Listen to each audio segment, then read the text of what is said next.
By now, it is well over the week after the Supreme Court has gutted the Voting Rights Act. And this week, we've been seeing particular states go crazy and redistrict their maps, eliminating majority black congressional districts, and for all intents and purposes, turning their states completely red with no representation of black Democratic districts in those states. I live in the state of Texas. I've been here, it'll be 4 years in July. Texas already did that at this point. That's why Jasmine Crockett is no longer, if she were to run for re-election for House of Representatives, she wouldn't be able to do it because she doesn't have a district anymore. At this point, like I'm angry, but I'm in a place of acceptance. It is what it is. I feel like it's counterproductive, particularly for people in blue states, to be like, well, I couldn't go back to the South and y'all are living in Jim Crow and what y'all gonna do? Nigga, we gonna stay here in the South. Like I wanna stay here. I don't wanna leave, even with everything that I know. And I just think it's very counterintuitive for people who live in blue states or people that think they live in blue states. Cause my home state is Maryland.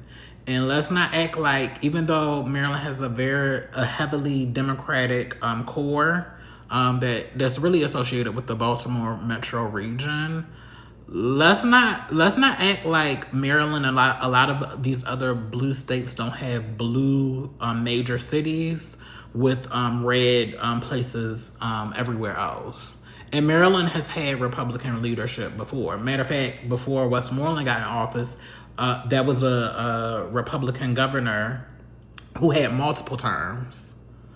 And then I remember when I was in high school, it was Bob Ehrlich. So let's stop with the hyperbole of acting like just because these states are doing what they're doing, that black people are going to leave. That's just not going to happen.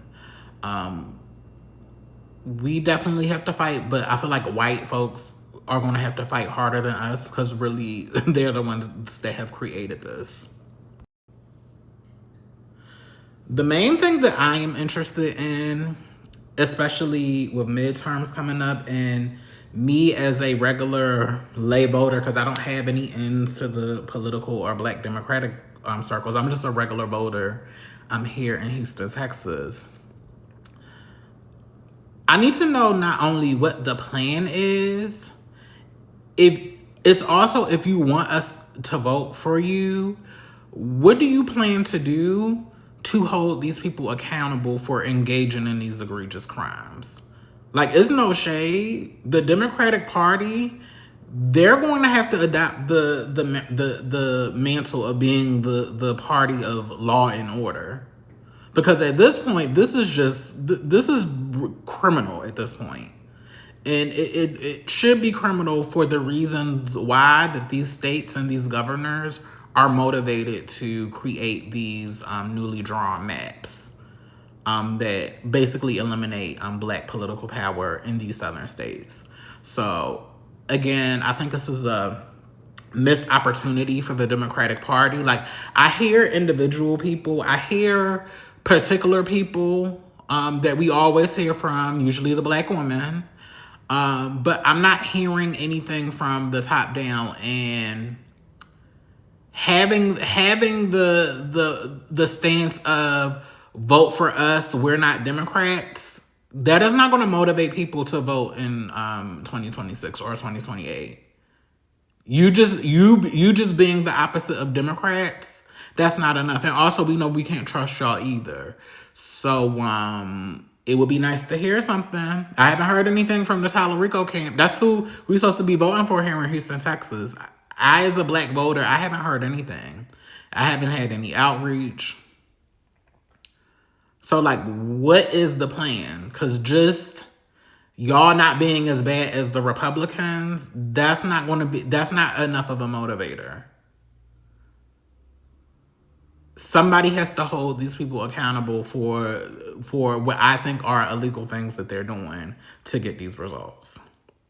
But These are just my thoughts, some things that I think about. I haven't had a lot of commentary on this. I have been watching, I have been observing, I've been taking everything in, but the Dems need to get their whatever their game plan together and really get out here and have some strong messaging and actually have us believe that y'all are actually going to do stuff other than reach across the aisle. These motherfuckers are not interested in reaching back across the aisle to work with us. So I don't know why that's a thing. And also, black people in these blue states, stop shitting on black people in the South. Just stop. And also, Maryland is a southern state. So, like, stop shitting on black people in the South. We are here. We're going to be here. Black people are who make the economies for these major cities across the South work.